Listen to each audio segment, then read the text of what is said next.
boa noite a todos e todas. Hoje nós estamos aqui para conversar sobre relacionamento abusivo com duas mulheres incríveis, com a Liliane Rosa, com a Cristiane Bezerra e eu, Débora Machado. Vamos iniciar essa live falando um pouquinho como que surgiu essa ideia, né, Lili? Fala um pouquinho para a gente como que surgiu essa ideia da colcha de retalhos, né? Por que dessa conversa está acontecendo hoje?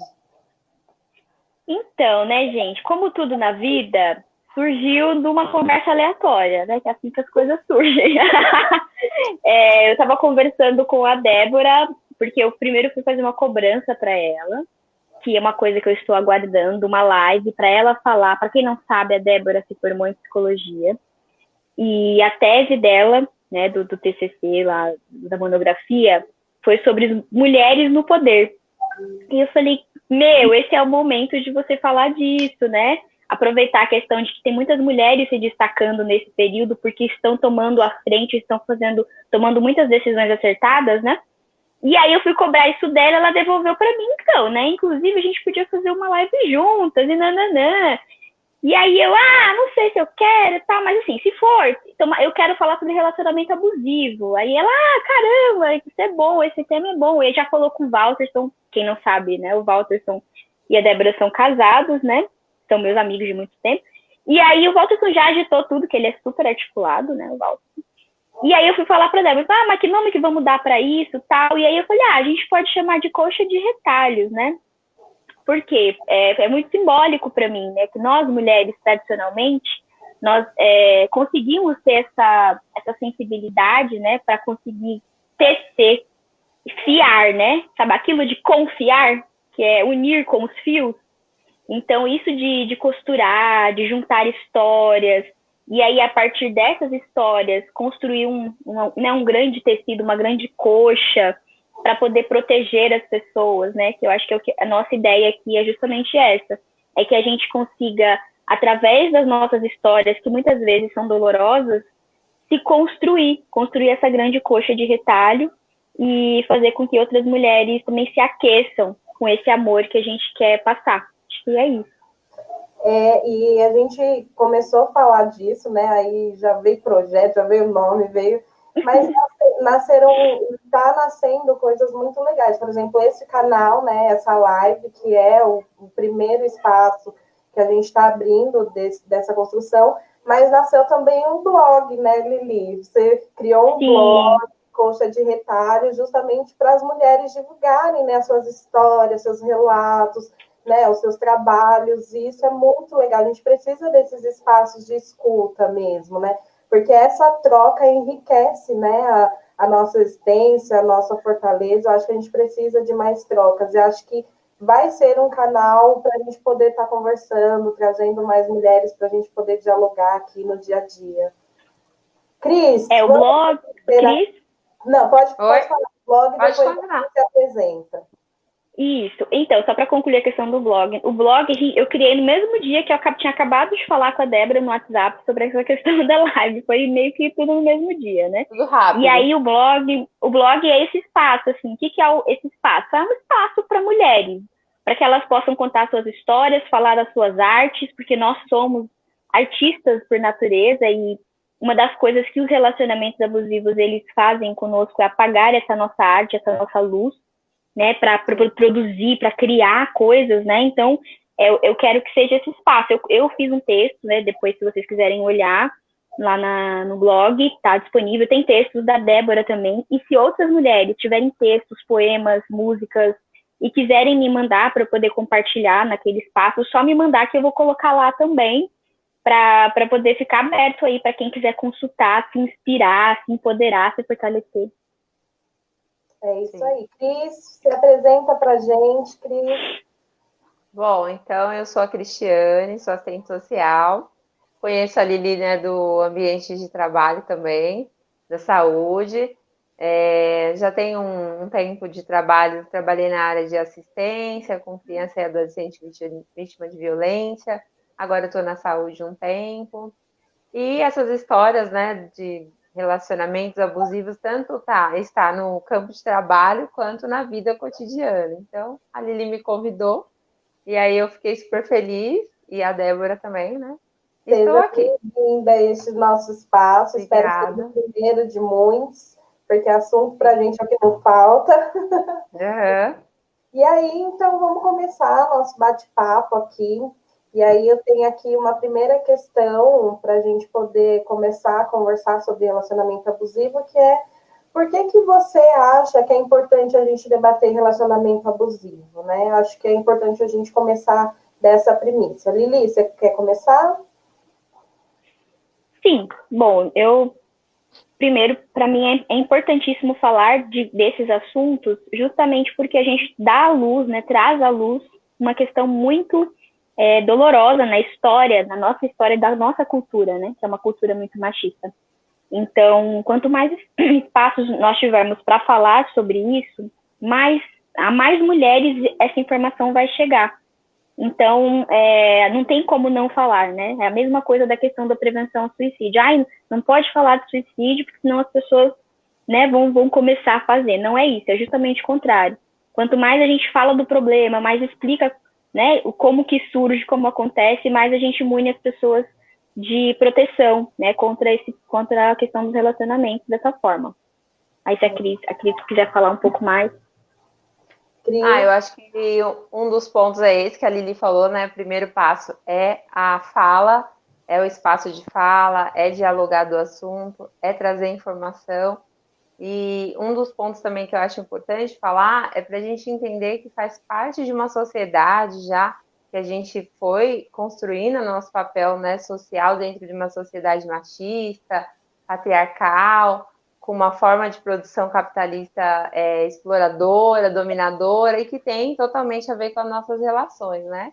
Da mesma forma que se trata essas relações de produção, trata-se as relações afetivas também. Então, eu acho que esses pontos são um dos importantes também. E que é um tema super atual, né? Tá tendo muita notoriedade. Quando você começa a procurar, tem infinidade de palestra, de vídeos, mulheres contando suas histórias. Então, de fato, é muito importante estar trazendo esse debate. Legal. Acho que é importante também a gente pontuar que quando a gente fala de relacionamento abusivo, a gente, muitas das vezes, a gente trata, e eu acho que a gente vai tratar um pouco dessa forma também aqui, homem e mulher, mas que não necessariamente tem um gênero Sim, determinado. Ele acontece isso. em relações de mulher com mulher, homem com homem, homem e mulher, e aí a gente foca mais nesse sentido porque uma das consequências do relacionamento abusivo é a violência doméstica e, por Sim. consequência, né, o homicídio, a morte de mulheres, né? Então, a gente trata nesse aspecto, mas enquanto a gente estiver falando aqui, você pode determinar um gênero que você achar melhor, né? E colocar isso da forma que você identificar na sua relação ou em relações também para fora, porque é importante a gente ter clareza, e a Lili traz isso para a gente, que é importante mesmo a gente ter conhecimento, a gente poder falar sobre isso, porque às vezes a gente não se identifica, mas a gente identifica pessoas que estão ao nosso redor, né? E aí a gente tem esse papel também fundamental de orientar e também mostrar para as pessoas, né, que ela está num relacionamento abusivo.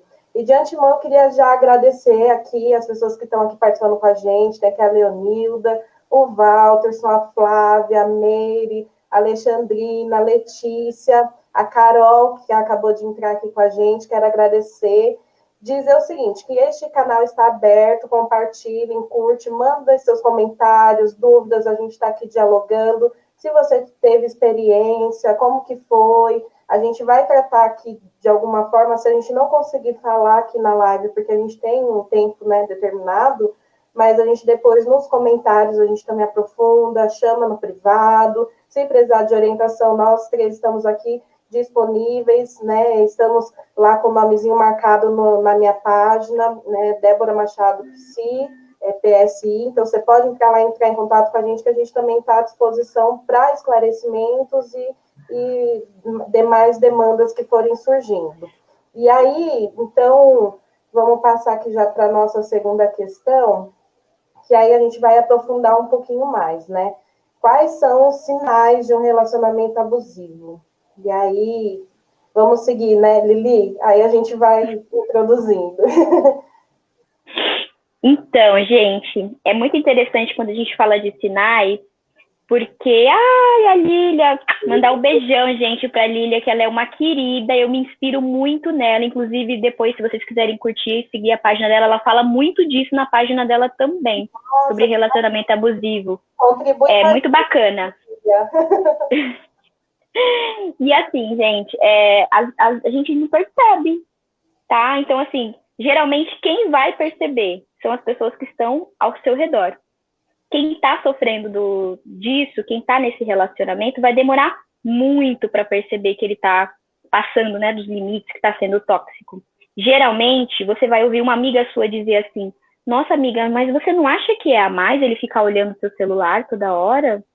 Nossa, amiga, mas você não acha que é a mais ele controlar para onde você vai, com quem você fala? Então, assim, geralmente, quem percebe é quem está aqui no entorno. A pessoa que está dentro do relacionamento, ela vai demorar um tempo para perceber e para as fichas caírem de que aquilo é um relacionamento tóxico e aquilo está fazendo mal para ela. Então, para as mulheres que... A gente vai falar um pouco mais, né, disso, mas para as mulheres que receberem esses comentários de amigas, fiquem atentas. Se a sua amiga disser para você: nossa, amiga, eu acho que ele tá a mais, viu? Eu acho que isso que ele tá fazendo não é bacana, tá? Então, é importante ouvir essas pessoas. Às vezes uma família, um familiar percebe e te fala, e aí você começa a ouvir várias pessoas falando disso. Opa, peraí. Então eu preciso dar ouvido porque essas pessoas estão dizendo. Mas, no geral, os caras, eles sempre parecem príncipes encantados, né? Então, sempre é muito gostoso o início, né, do relacionamento, é muito divertido. E é aos pouquinhos, nas sutilezas, é que eles vão deixando: olha, não gosto que você fale com esse cara. Por que você tá falando com esse cara? E aí primeiro briga, aí fica chateado, aí depois pede perdão: ah, eu tava muito nervoso, eu tenho tanto amor por você, e eu quero só cuidar de você. Então, tem muito esse ciclo, né, de que o cara, ele te limita, depois ele fala que te ama, compra um presente, pede perdão, e fica num ciclo muito louco que a mulher começa a achar que ela é maluca, ela tá louca. Eu sou louca, ele gosta de mim, olha esse homem que tá aqui.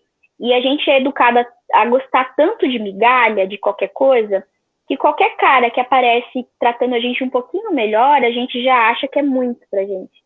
E aí eu acredito que também tem a ver com a questão da nossa autoestima, né? Uma mulher com autoestima que tá prejudicada, abalada, né? Ela vai acabar aceitando qualquer tipo de cara do seu lado, porque tá tudo bem, né? Eu mereço qualquer coisa mesmo. E aí vocês complementam. Até nesse sentido, é engraçado porque às vezes é uma mulher com autoestima super elevada, né? Numa construção de vida, né? Super empoderada, bem de vida, bem consigo, e aí ela entra numa relação abusiva e ela começa a apagar, né? Porque esse é um grande sinal, porque ela se vê num círculo de opressão tão grande, né? Que ela fala assim: nossa, é tudo culpa minha, né? Eu tô nessa situação, e ela começa a se apagar, ela começa a ficar ali numa situação de isolamento que é bem complexo, né? A gente tem, agora tá falando aqui dos sinais, mas é importante dizer que a gente fala de um conjunto de ações, né? De um conjunto de ações e que a gente tem que ficar em alerta, e a gente tem que tá de olho mesmo. Por exemplo, essa questão do isolamento mesmo, né? Numa relação onde a pessoa limita as suas amizades, vão falar que você não pode ter amigos homens, porque mulher e homem não pode ter amizade, porque sempre o homem quer outra coisa. Ou você não pode ter suas amigas, porque as suas amigas querem te levar para o mau caminho. Você não pode ter contato com a sua família, porque a sua família faz a sua cabeça contra mim. De alguma forma, ele te isola num campo onde o seu mundo é só ele, né? E aí você vai tendo uma dependência tão grande dessa pessoa que você se vê num mundo isolado. E aquele medo, né? Se eu sair daqui, ninguém mais me aceita de volta, porque eu saí da vida deles, o que não é um fato, que não é verdade, né? Sim. Bom, a Lili acho que falou bastante coisa. Os sinais, eles existem, né? Mas, como falou, de fato, às vezes a pessoa não percebe por ela estar tão fragilizada, mas às vezes ela até observa os sinais, mas vai entre aquele bem e o mal, né? Como a Lili colocou, e uma hora a pessoa é amável, uma hora ela não é, e aí confunde muito, mas existe vários sinais que talvez alguém aponte ou não, mas a pessoa perceba, ou talvez ela perceba e não consiga sair daquela situação, demora bastante para ela ter força e coragem de enfrentar o rompimento, que é muito doloroso, né? Então, controle, domínio, sufocamento, né? Vai percebendo ali, controle das redes sociais, afastamento dos amigos. Acho que um comportamento bastante intenso que acontece é isso, de falar mal dos amigos, né? Acaba estigmatizando esse amigo e aí a pessoa vai se afastando. Não, mas essa mulher, ela traz tal, não é legal você andar com ela. Esse homem dá em cima de você. E quando você vai vendo, você tá sozinha mesmo naquela relação. E aí a oportunidade dessa pessoa dominar mesmo toda a sua vida e tirar a sua identidade, né? Como a Débora colocou, às vezes é uma mulher super empoderada, bem resolvida, e de repente você fala, nossa, como que ela caiu numa situação daquela, naquela armadilha? É um poder tão grande psicológico de fazer com que diminua essa mulher, e ela vai se colocando num lugar tão frágil, que quando ela vê, ela nem tem força para sair dali, né? Então, os sinais é bem difícil mesmo de identificar e de enfrentar. Às vezes tem a negação também, né? Não, Sim, até não nega. porque a mulher tem uma carga muito pesada de carregar o relacionamento nas costas, né? Sim, É a mulher que tem que fazer o relacionamento dar dá certo. certo. Se o homem errou, eu tenho obrigação de perdoar, porque eu tenho que fazer dar certo o meu relacionamento, né? E o que está errado, né? A relação ela é construída pelos dois. E aí a gente tem essa carga. Então, se ele fala para mim, tira esse batom, tira esse esmalte, porque eu não gosto dessa roupa em você, eu não gosto desse esmalte em você. Você fala, aí o que a gente pensa, né? A mulher já pensa assim, não, eu posso fazer isso por ele. Ele tá pedindo quase nada, é pouco, né? Mesmo que eu goste, eu vou me sujeitar porque ele não gosta, né? E aí você se pega em várias situações onde você abre mão das coisas que você gosta, dos seus interesses, né? Para poder estar fazendo o que ele quer que você faça. Isso Vai se anulando, né? se anulando, perdendo a sua própria identidade, né? A gente Sim, tem essa questão do relacionamento abusivo, é uma questão muito complexa, porque até a mulher se ver nessa situação, ela já está num mar de lama, né? Ela já sim. está ali numa situação que para ela é muito complicado até ela conseguir sair dessa situação, para ela conseguir identificar a estratégia de saída dessa situação. É bem complexo, porque é uma situação que realmente atola essa mulher, anula essa mulher de uma forma muito difícil, né? E é Sim, importante falar também, meninas, que eu lembrei aqui da questão da manipulação, né? Porque a gente, óbvio, como a Débora falou, existe relacionamento abusivo em todos os gêneros, homens, mulheres, cis, não binários e etc. Todo mundo, mulher com mulher, homem com homem. Existem mulheres que também são tóxicas, né? Mas a gente está falando aqui do nosso ponto de vista, da nossa experiência, mas existe uma manipulação muito forte por parte dos homens no sentido de nos fazer parecer loucas. Então, é assim, você tá no Facebook, você tá falando alguma coisa que fere qualquer coisa que ele acredita, que os homens, no geral, que você já é louca, você é histérica, né? E aí ele faz, uma manipulação tão grande que ele sempre é o bom. Inclusive as pessoas acreditam que ele é um bom moço, que ele é um homem de bem, nunca na vida que ele vai fazer uma coisa assim. Olha como ele é um bom moço. Então, existe também esse discurso por parte do homem de tentar fazer a mulher sempre parecer aquela coisa frágil, que ele precisa consertar, que ele precisa de deixar, né, segura numa caixinha, senão ela quebra, entende?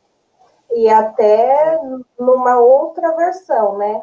Naquela versão de que eu sou o único que te amo, eu sou o único que te aguento, Ninguém vai te querer, né?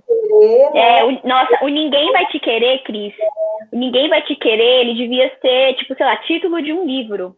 Porque de todas as mulheres com quem eu conversei que passaram por relacionamentos abusivos, essa frase é tipo a frase que aparece em todos os casos. Ninguém vai te querer. Confia, né? E aí o cara repete isso tantas vezes no dia, não é no mês nem na semana. Ele repete isso tantas vezes no dia, ninguém vai te querer, ninguém vai te querer. E a mulher acredita naquilo, que ninguém realmente... Nossa, quem vai me querer? E tem a situação também, a gente está falando aí dos sinais, né?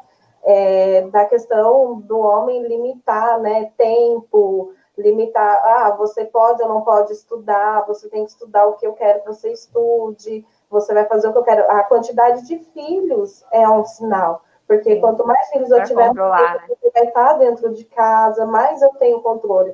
E é importante dizer que o relacionamento abusivo ele é baseado no controle e na objetificação, né, da pessoa, da mulher. É o homem olhar, ou que seja, né, a pessoa olhar para outra de forma coisificada, né? Eu estou te coisificando. Para mim, você não é uma pessoa que a gente tem uma relação. Você é um objeto que é meu, eu faço o que eu quero e eu te moldo do jeito que eu quero. Até o ponto de você ficar tão do jeito que eu quero que para mim você não é mais interessante. Né? E tem uma questão também sim, dos obstáculos, né? Às vezes, esses obstáculos que a pessoa vai colocando na vida dessa mulher ou de outro, né? Outro gênero, mas para impedir que ela realize os sonhos e os objetivos dela, e ela nem vai percebendo. Então, de repente, ela está numa graduação, aquele companheiro vai inventando várias desculpas ou vai até prejudicando ela para que ela não consiga terminar aquela graduação, que ela não consiga ter autonomia, né? E vai ali puxando de um lado, inventa uma coisa de outro, sempre prejudicando, sem que às vezes ela perceba. Como a questão do abuso nem sempre é palpável, né? Diferente da violência física, é muito mais complicado. Diferente, o impacto é muito, muito mais difícil de você perceber, de ver que ele está ali discretamente, fazendo dia a dia. Então, é muito mais difícil mesmo, porque não tem a marca, né? Física. Você não está vendo ela, não está palpável. Sim, é verdade. É legal você trazer isso, porque é importante a gente falar que o abuso, ele acontece de várias formas, né? Sim. A gente fala do abuso psicológico, né? A gente fala do abuso físico, né? A gente fala do abuso verbal, né? E a gente fala também do abuso sexual, que acontece muito também dentro dos relacionamentos e que a mulher não tem noção que se trata de um abuso, né? Porque tem muito homem que quer fazer sexo, que quer transar com a mulher na hora que ele quer. E se a mulher fala que não quer, aí ela já escuta, eu vou embora, eu vou procurar lá fora, eu não quero, você não me quer, aí depois não reclama. E aí é muito complicado esse tipo de relação, porque se o homem ele não consegue respeitar um período, um momento que você não está bem, que você não está legal, que você não quer, ele não está te tratando num relacionamento, ele está te tratando como uma coisa, ele está ali te tratando como um objeto. Isso é muito importante a gente perceber dentro da relação, porque é justamente aquilo mesmo, se eu não estou bem, se eu não quero, eu não tenho o que fazer. Tem a violência patrimonial também, né? A nossa, falamos até juntas. Sim. Pode falar, Cris. Não, pode contar. Então, a patrimonial também, você destruir seus bens, né? Muitos homens fazem esse jogo quando a mulher decide que ela toma consciência, ele começa a fazer o jogo do poder sobre os bens materiais dela. Ou controla, ou faz alguma coisa para que aquela mulher fique presa àquilo, né? Ou vai encontrar alguma forma de não dividir o que é direito dela, vai encontrar alguma forma de deixá-la mais dependente, ou até destruir mesmo o patrimônio dela para prejudicá-la. Então, todas as formas possíveis que se usa aí para colocar a mulher ou outra pessoa, né, no caso, que esteja se relacionando no chão mesmo e ficar totalmente dependente. E a questão de, antigamente você ouvia, né, mulher minha não trabalha. O que está por trás do mulher minha não trabalha? É justamente isso. Mulher minha não poder, tem independência financeira, porque independência financeira significa estar empoderada, é ter dinheiro para sair de casa, inclusive se ela quiser. significa que ela vai ter que ficar comigo se ela tiver assim. Se ela não tiver, ela não vai ficar. Então, essa questão da grana, né, ainda é muito presente, principalmente nas mulheres que, né, nós atendemos, né, que a questão social ela é importante. Então, a dependência financeira, tem mulher que quer sair do relacionamento, ela sabe que é abusiva, ela sabe que ela está sofrendo, mas ela não tem condições financeiras. Tem, sei lá, 3 filhos, não tem para onde ir, não tem como sustentar essas crianças e se submete. É verdade. E é importante a gente diferenciar, porque muitas pessoas falam assim, mas eu conversar com meu marido e falar que não dá para fazer isso agora, não é que ele, se ele deu a opinião dele, não é que ele está sendo abusivo comigo, realmente. Se vocês sentaram, conversaram, entenderam ali em conjunto que aquilo não é importante para a família, vocês estão agindo em consenso, não é abuso mesmo. Uma coisa, a diferença do abuso é quando ele te acua, é quando ele te entristece, né? Por exemplo, você ter uma conquista, em vez da pessoa ficar feliz, ela fica triste, com isso você fica triste, e aí você se sente culpada. É você, por exemplo, entrar numa discussão com a certeza de que você está certa, e no final da discussão, alguma coisa aconteceu que você está totalmente errada. E aí você parar para perceber que todas as discussões você é errada. Então, assim, quando te acua, te entristece, te impede de crescer, a gente está falando de abuso, né? É importante a gente diferenciar. E aí... Sempre tem uma sensação de desconforto, né? É legal, porque assim, sempre, a nossa intuição, ela vai nos dizer se a gente tá ou não numa furada. E a gente aqui não quer ouvir, mas quando rola uma sensação de desconforto, é porque alguma coisa está errada. Justamente. Sim. A Kelly, ela traz uma questão aqui que eu acho que vocês que trabalham, né, no público, né, no serviço público, pode responder de uma forma mais precisa. Ela fala assim, que a sociedade discrimina, acusa a mulher antes de acolher, né, e isso é percebível nos serviços públicos ou privados. O que vocês acham disso? Como a gente falou no início, né? Se a gente vem numa sociedade construída em cima do machismo, vai estar envolvido nessas relações, é automático, né? Não tem como não chegar a nós, ou em qualquer, até no nosso cotidiano, nas nossas relações, isso vai fazer parte, né? Essa mulher estigmatizada, tanto por outras mulheres como por homens, não é só por mulheres, né? Tem o estigma presente nessas situações, quando uma mulher está numa relação abusiva, muitas vezes que ela vai falar com algum familiar, mulher ou homem, mas muito próximo, ou até uma amiga, essa própria amiga muitas vezes vai estigmatizar ela, vai até fortalecê-la a ficar naquela relação, né? Então faz parte até pela própria construção social que a gente tem, voltada para o machismo, né? Para o patriarcado. Então, acredito que já não tem como... Então, mais um título para outro livro. Meu nome é Mulher e o sobrenome é Julgamento. Né? Porque nascer mulher significa nascer julgada. Não existe um momento em que o dia existe que a gente não é julgada nessa sociedade que a gente vive. Nós somos julgadas o tempo todo, pelo cabelo que a gente usa, pela roupa que a gente usa, pela maquiagem que a gente usa ou não usa, pelo filho que a gente não cria ou cria, pelo filho que a gente não quer ter ou que a gente quer ter, pelo marido que a gente quer ter ou não quer ter, pela orientação sexual.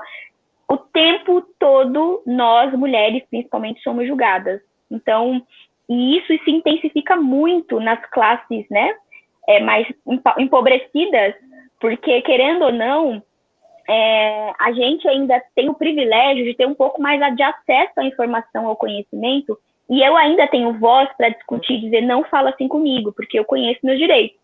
Quem não tem quem não está nessa perspectiva, simplesmente é violado todos os dias os direitos das pessoas, elas nem sabem que estão sendo violados os direitos, entende? Sim, justamente. É bem complexo, né? Porque essa questão do julgamento está impregnada em tudo que a mulher faz, né? Em tudo, qualquer decisão que ela tomar, ela é julgada. Isso é muito complicado, né, para a gente quanto mulher. É por isso que a nossa autoestima precisa estar muito fortalecida para a gente estar com muita segurança das nossas ações, das nossas decisões, né? Porque o julgamento, ele vem. né? E vem muito forte para cima da gente, né? Por conta de uma tradição, de uma cultura, já, realmente, como a Cris falou, essa cultura machista que a gente tem, né, hoje em dia. E aí eu queria aproveitar para agradecer algumas pessoas aqui, a Paty Nascimento, a Silvana, a Terezinha Ferreira, o Júlio, a Kelly Ferreira, a Débora Souza, a Rose, a Márcia Suzana, a Áurea, a Letícia Schiave, o Jefferson, a Rosilene, que está participando aqui com a gente. Gente, participa. A Flávia, já agradeci, a Flávia Leite também. Participem, comentem, mandem as suas experiências, compartilhem a nossa live. Não compartilhem como sala, compartilhem, entre lá na minha página, Débora Machado PSI, e aí você compartilha direto para os comentários chegarem aqui para a gente também, para a gente colocar aqui e enriquecer o nosso debate aqui na live. Por favor. A Eudoxa também acabou de entrar, seja bem-vinda. E aí vamos passar aqui para a nossa terceira pergunta, e aí eu queria ouvir um pouquinho vocês, que é, né, por meio da sua experiência, o que é importante falar para as outras pessoas? O que é importante?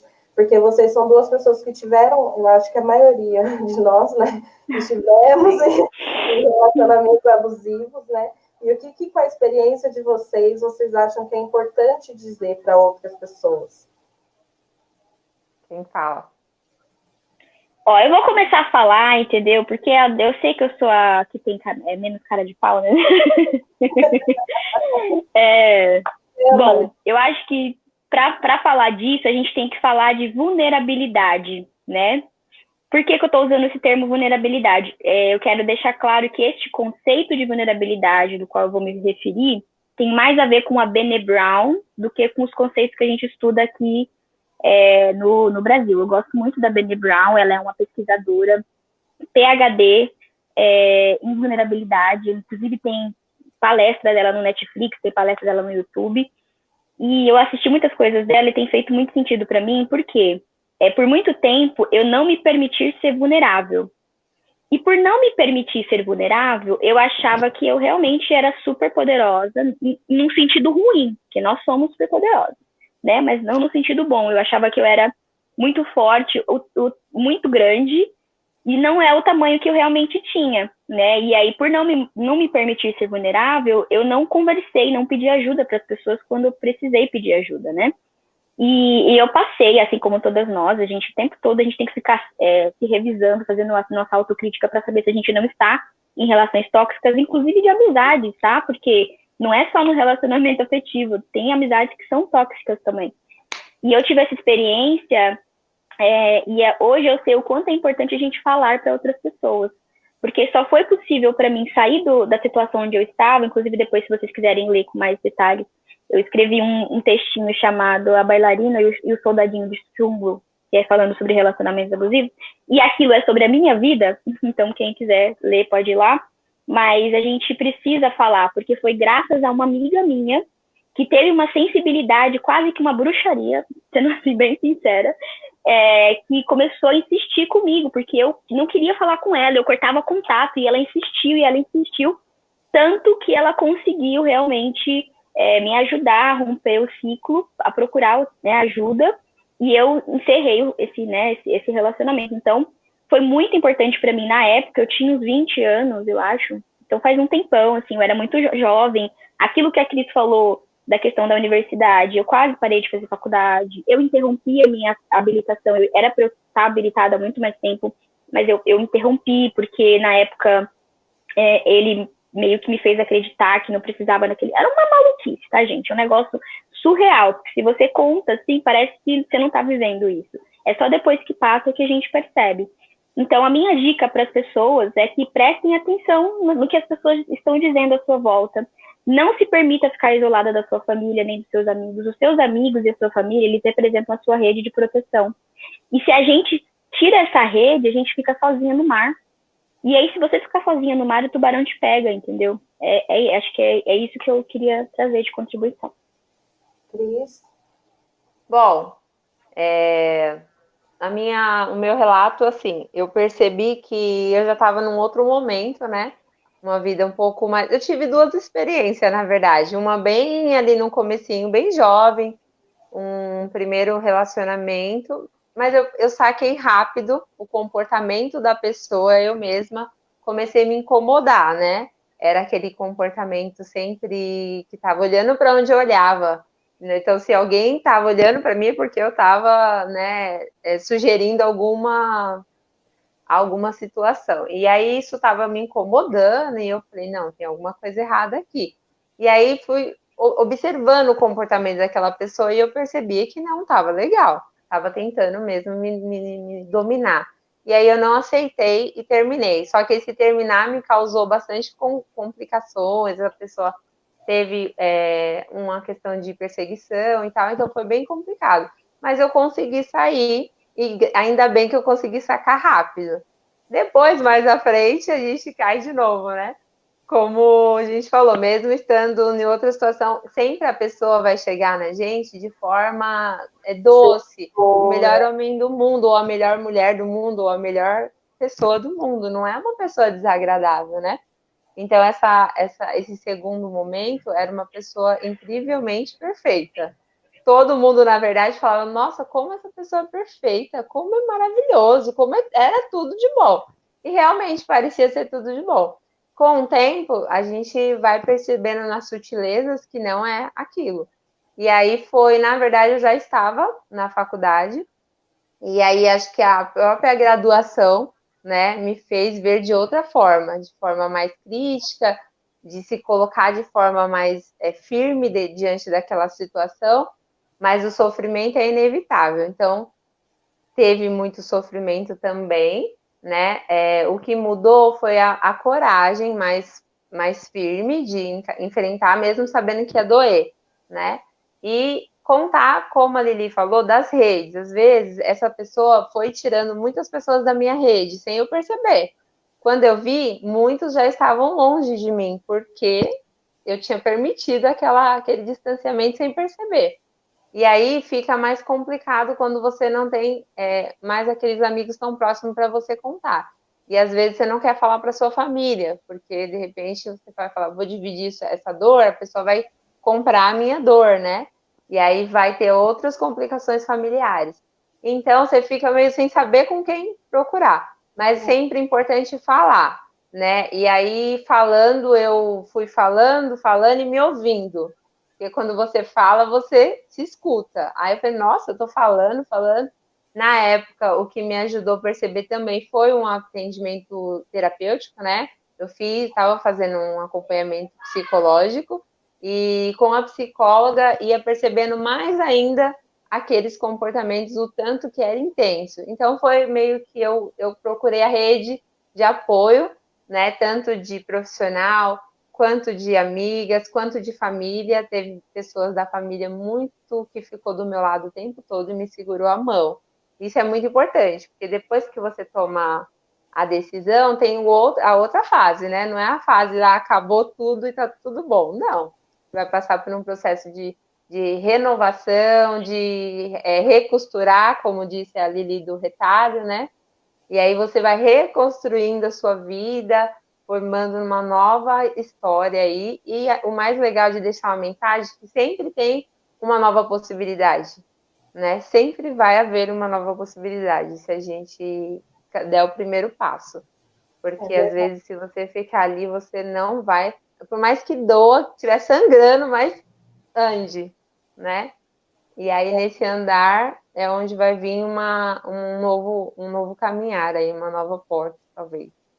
E aí a gente está aqui falando das experiências, né? E aí a Terezinha, ela está compartilhando com a gente aqui o seguinte: a feminilidade acontece por a mulher não acreditar que o seu agressor, no caso, depois ela corrige, que é o feminicídio, né? Acontece por a mulher não acreditar que o seu agressor seja seu assassino.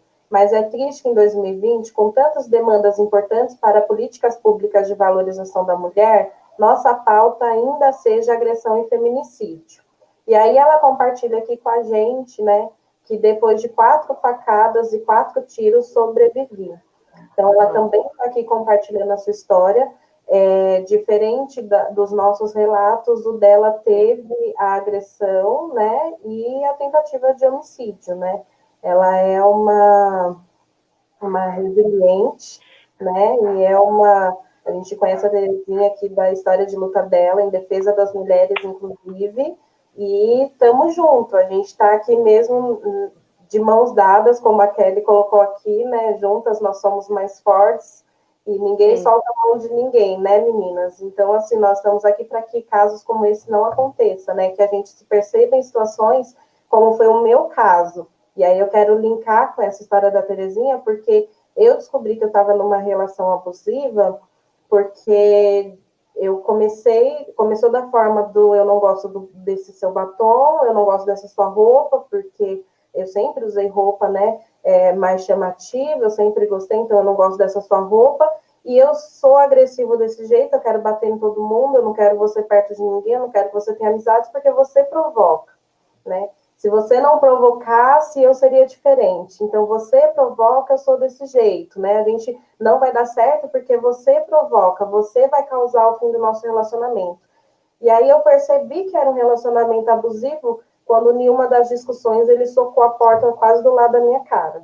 E aí, quando a gente fala de violência física, esse é um dos sinais. Aí eu percebi, né? Porque ele começar a quebrar as coisas, socar a parede, numa demonstração clara de que, ó, eu tô fazendo isso para não quebrar sua cara, da próxima vez vai ser na sua cara se você não se controlar. Se você continuar sendo a culpada, vai ser em você, né? E aí a gente se vê numa situação de medo. E aí eu consegui sair nesse momento dessa relação abusiva, quando eu percebi esse sinal, né, do abuso. E diferente da Terezinha, não passou para agressão física, né? Mas é muito difícil sair de relação. E a gente está falando aqui de 3 histórias, eu não sei no seu caso, Cris, mas de mulheres que estavam em relacionamentos que não têm filhos, o que facilita um pouco na hora de dar um basta, porque a gente sabe, e aí quando a gente conversa com as mulheres que estão em um casamento onde tem muitos filhos, é muito mais difícil essa tomada de decisão, né? Porque realmente essa questão financeira, que nem vocês já levantaram, é um dificultador para a mulher, e isso pesa muito, né? Isso é uma das questões, a mulher coloca o filho em primeiro lugar, então eu posso sofrer, eu posso continuar nessa situação para não sujeitar meu filho a uma situação pior. Isso é bem complicado, né? No meu caso, eu tinha já filho, né? Tava bem pequeno. E, na verdade, eu vi da outra forma, que eu não queria que meu filho compartilhasse daquela vivência, né?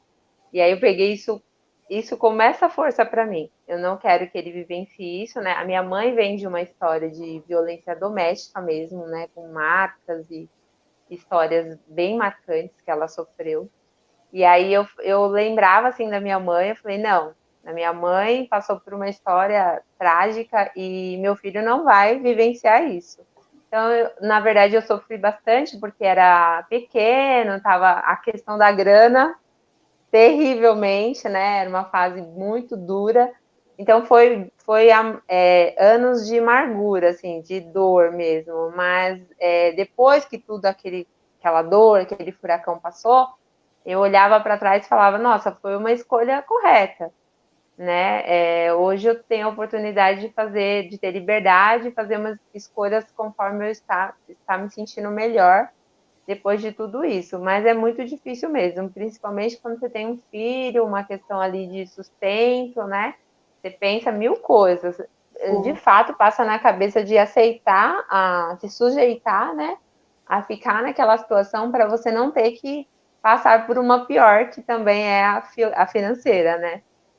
Que é um aperto danado. O que vocês, por exemplo, acham, por exemplo, na situação, a mulher ela começa a se identificar na situação de violência, né, de abuso ali na relação, e aí ela decide, né, sair dessa relação. E aí, logo em seguida, ela cria uma rede de apoio, porque a princípio, né, surge a demanda, geralmente você tem os amigos, ou a família, ou alguém que começa a te acolher ali nessa rede, depois você volta com o agressor. Como que é isso, né? Tipo, o que vocês pensam disso? Porque eu ouvi, né, até faz um tempo um vídeo, a pessoa falando o seguinte: se você está numa relação e você decidiu sair dessa relação, tem que ser uma decisão concreta. Não dá para você ficar indo e voltando. Tem que ser uma decisão concreta. Acho que eu vi o mesmo vídeo. Então, porque aí fala do seguinte, porque aí você cai no descrédito com a família, com a rede, né? E aí o que vocês pensam disso? Vocês concordam com isso? Ó, a minha opinião... eu acho... Pode falar. Pode continuar, Cris. Então, eu vejo que, de fato, fragiliza pela própria construção que a gente tem, de novo, cultural, né? Então, de fato, vai vir todos aqueles estigmas. Não tem vergonha na cara, ela gosta, você vai fazer isso porque você quer passar por tudo isso de novo, como pode? E não tá olhando naquele momento o quanto aquela mulher tá tão frágil, que ela não tem, às vezes, força mesmo, né, para decidir sozinha. Ela precisa de um apoio que ela, às vezes, não vai encontrar. Então, de fato, o retorno dessa mulher para uma relação, ela vai sofrer tanto estigma de tantos os serviços públicos. Não tem como falar que não tem sim na fala, né? Assim que a pessoa conhece a história dela, vai falar isso para ela de novo, né? De novo, não tem vergonha na cara. A família é uma dor ainda pior. Então, claro que não tem como dizer isso para uma mulher, você vai sair e não volta mais. Não tem como, porque depende muito como ela vai estar, né? De repente ela ainda não está naquele ponto onde a gente joga o balde mesmo e vai encarar tudo. Pode ser que ela não esteja naquele momento. É muito difícil, mas de fato, pelo que a gente vê, né, até as mulheres, a tantas que a gente atende, como é complicado, principalmente pelo meio de convívio dela. A rede dela acaba estigmatizando bastante ela, e ela fica numa situação um pouco pior, às vezes. É bem complicado mesmo. Mas não tem, na minha opinião, não tem como dizer para uma mulher isso, né?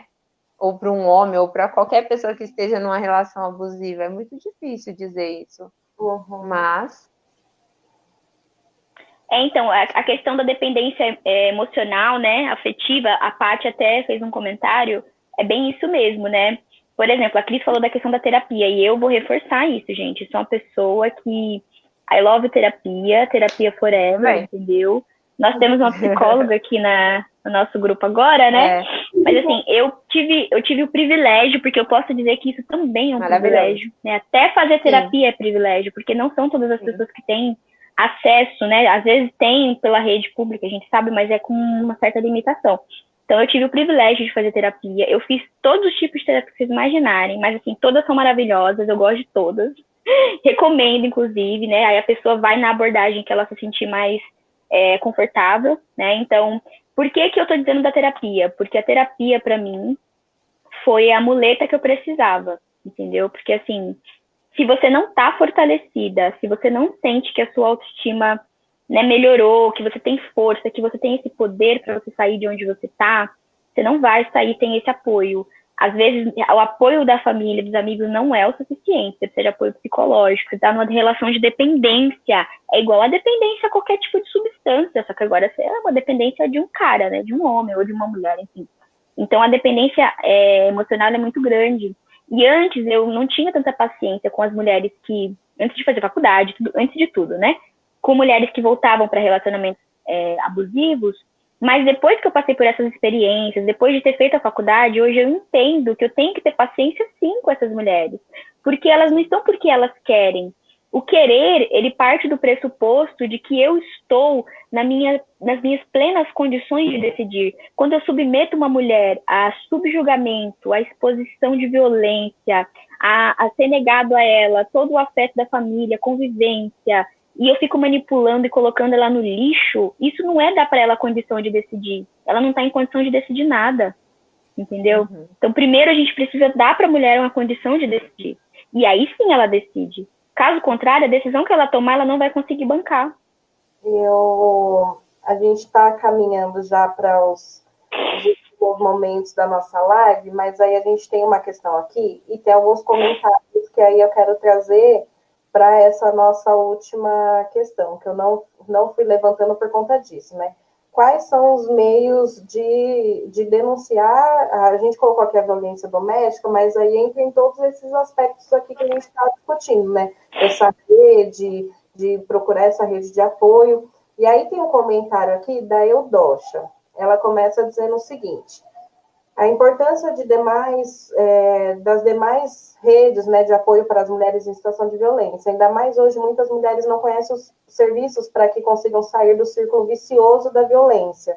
Aí ela que parabeniza a live, e agradece para a gente compartilhar nossas histórias, né, mulheres empoderadas que conseguiram sair, mudar as suas histórias de vida. E aí ela continua aqui dizendo o seguinte: que considera muito importante esses momentos de poder falar das redes de apoio à mulher. Ela pensa que até muitas desconhecem, se encontram em um círculo vicioso de violência doméstica, né? Por isso que ela traz aqui que é importante essa rede acontecer, né? Por isso é importante ter uma equipe multidisciplinar, né, para todo esse apoio necessário para essa mulher. E aí a Paty também fala aqui para a gente o seguinte, que a gente precisa trabalhar com a ressignificação, né? O acolhimento do agressor na fase inicial para que ele consiga compreender os fatores que o levam a essa reprodução da violência, porque em sua maioria os que cometem violência trazem históricos de contexto das diversas violências sofridas. E precisamos olhar, né, para essas mulheres como alguém que irá se redescobrir após uma situação de violência. E aí, partindo desses comentários, aqui a Márcia também pontuou aqui com a gente que a autoestima é muito importante, né?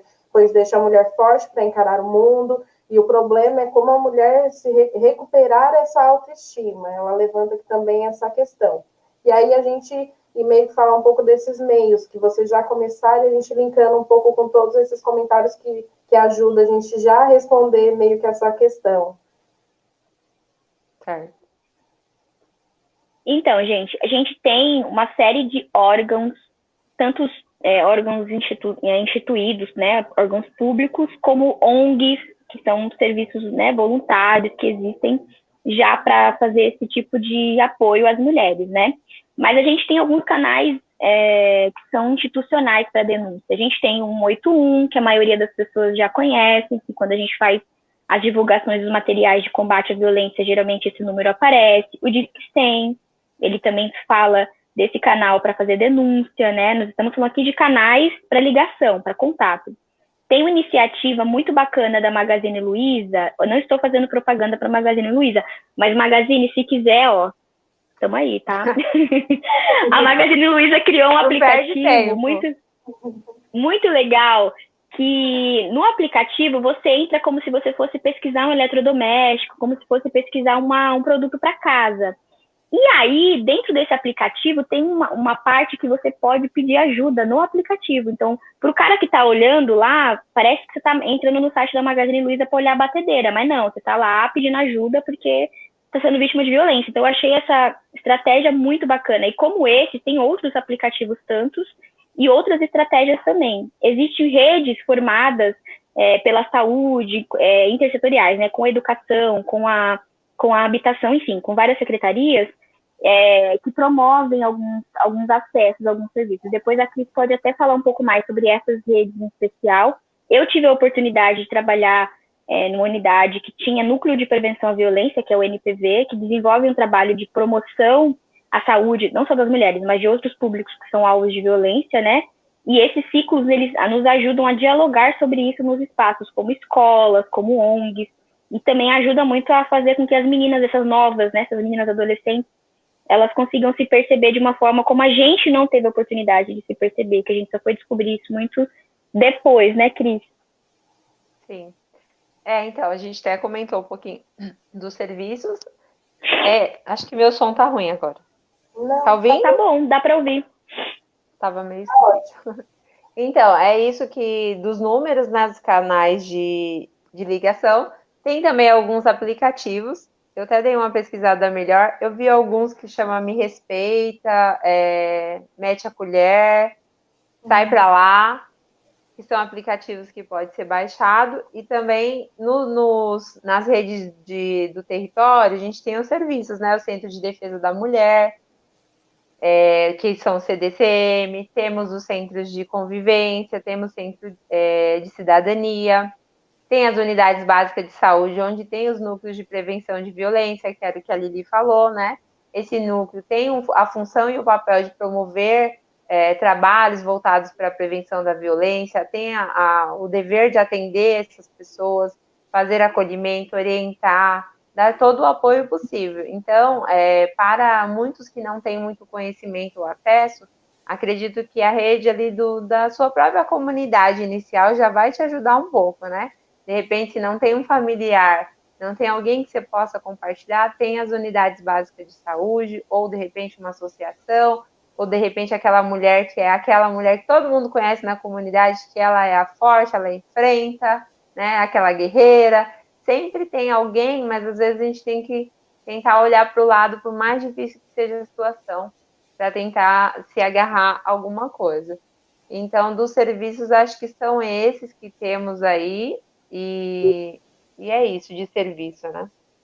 Legal. Meninas, vamos apontando agora para nossas considerações finais.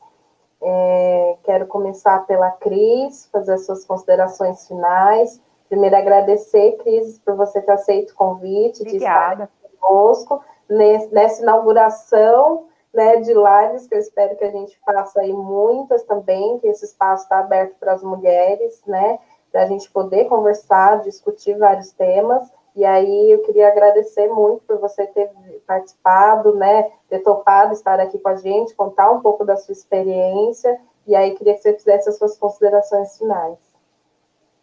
Bom, quero agradecer também todas, né, vocês duas, e todos que participaram, que deram aí um apoio, que comentaram, né, que conseguiram participar junto com a gente.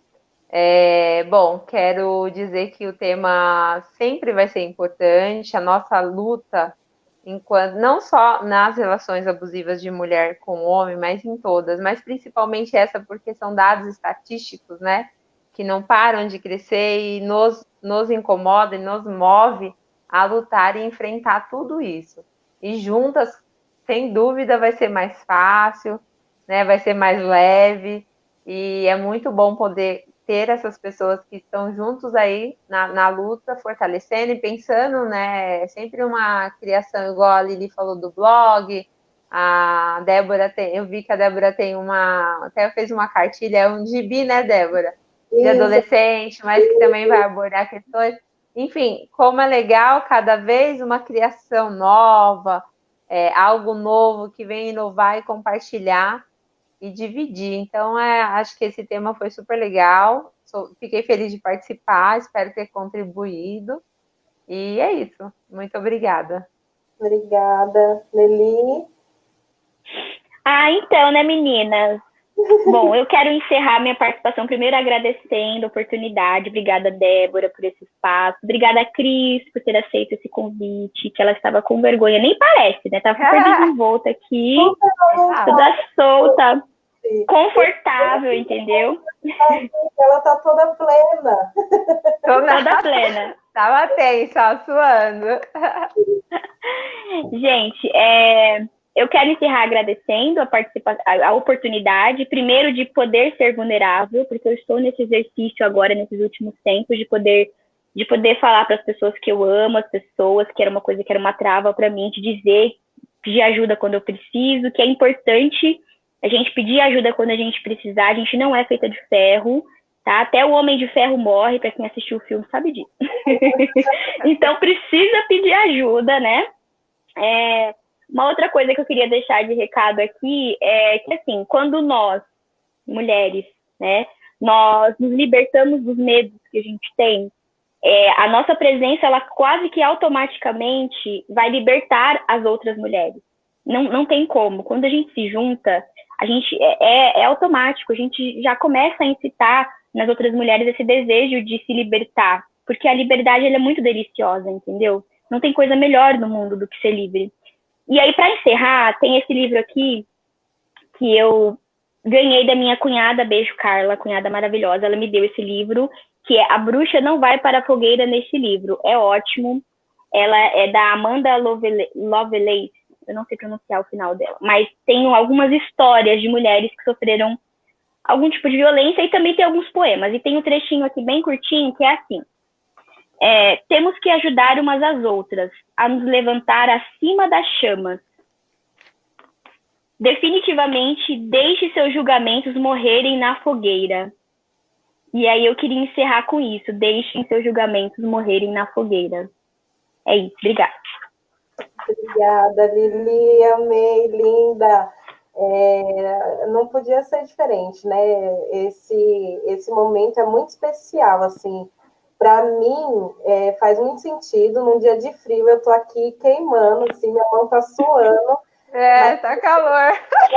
é de muita felicidade, assim, porque essa troca enriquece muito a minha construção, né? Enquanto mulher, enquanto feminino, isso para mim é demais, assim. Eu sou muito grata por esse dia, por essa live, por essa troca que aconteceu. E eu tenho certeza que todas essas mulheres que assistiram, que vão assistir, porque muitas pessoas assistem depois também as lives, elas vão se identificar e a gente, de alguma forma, vai poder alcançar essas mulheres, né? E estamos aqui à disposição. E em pensar que, num momento tão difícil que a gente está vivendo, a gente consegue estar aqui 3 pessoas conversando sobre um tema, discutindo, falando das suas experiências, com mais 40 pessoas, que chegou ao pico de 40 pessoas assistindo a nossa live, e aí que estão também trazendo experiências, conversando, numa noite fria, né? Esse momento, se tem uma coisa que eu acho que a gente pode observar e que trouxe benefício para a gente, foi esses momentos, inclusive que a gente não teria presencialmente, né? Até conseguir a agenda de todos, um local, para todo mundo poder ir, conseguir, seria muito mais difícil. E a gente está alcançando. Dizer, então, de novo, que nós temos esse espaço da minha página, Débora Machado PSI, me segue lá, sou psicóloga, então diariamente eu estou postando conteúdos. Essas lives vai continuar, a gente vai continuar trazendo temas. Eu vou trazer, Lili, aqui o tema sobre o meu projeto, sobre o meu TCC, inclusive virou artigo científico, e aí está em análise também num local aí que eu acho que vai ser bem legal, porque vai me dar bastante oportunidade de discutir, que vai ser os espaços de poder, né? As mulheres nos espaços de poder. Então, eu quero estar discutindo isso com vocês também. E outras mulheres vão vir também para a gente poder discutir, trazer outros temas aqui para aprofundar. Além da minha página, a gente tem o blog da Lili, né? Coxa de Retalhos, como a gente falou no início da live. E aí lá também é um espaço de troca, é um espaço lá de reflexão. Sintam-se convidadas, né? Para poder também fazer parte desse momento. E aí podem sugerir temas para a gente, podem lá falar o que vocês querem que a gente traga, que a gente converse. Isso também é importante para a gente ter esse feedback, né, de vocês também. E aí, meninas, eu vou pedir para quando acabar a live, vocês entrarem nos comentários, né, ir lá responder as meninas, ver se tem pergunta, né? E aí fazer esse exercício de acolhimento também para as nossas mulheres e as meninas que trouxeram as experiências delas, né, ou a contribuição delas para o nosso debate. E agradecer muito por hoje, por vocês e por tudo isso que eu sei que está acontecendo e que vai continuar acontecendo aí para enriquecer a nossa jornada. Obrigada. Obrigada a você. Boa noite. Beijo. Tchau, obrigada. Gente, que acompanhou a gente.